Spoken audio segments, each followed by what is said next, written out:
Welcome to the Crypto Village Unboxing Series kung saan today, bubuksan natin ang Cool Wallet Pro. Kaya tara, samahan nyo ako mag-unbox. Para mabuksan, punitin natin itong white seal. And there you go, buksan na natin ang cover. Sasalubong sa atin ang mga inserts. Andyan ang seed phrase and tutorials. Ito, ang Cool Wallet Pro, napakagandang hardware wallet, parang credit card. Dito rin ang charger and cord, pero sara muna natin para hindi makalat ang unboxing.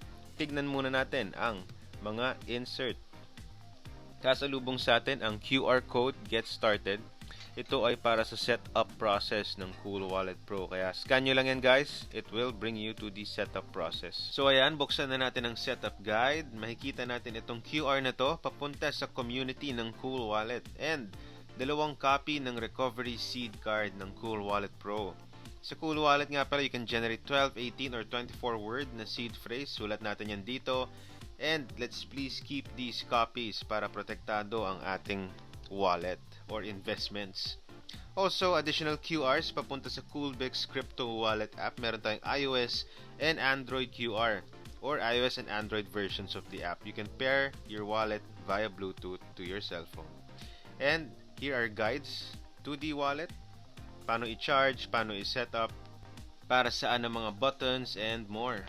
Okay, now on to the fun part. Buksan na natin ang box. Makikita natin ang unique charger nitong hardware wallet dahil para siyang credit card. This is how you charge your hardware wallet. Isasaksak natin tong charger na to sa isang USB-C to USB-A cord. And isusuksok natin sa slit ang hardware wallet. Pero itabi muna natin yan kasi excited na akong i-check itong Cool Wallet Pro. Ayan, credit card size talaga siya, napakanipis ng Cool Wallet Pro. It is also said to be waterproof. Ayan, let's press this button to turn the wallet on. Makikita natin ang Bitcoin, Ethereum, the primary assets that it holds. Pero have no fear, this wallet holds up to 12,000 coins ayon sa kanila. You can connect it and store them using your crypto app.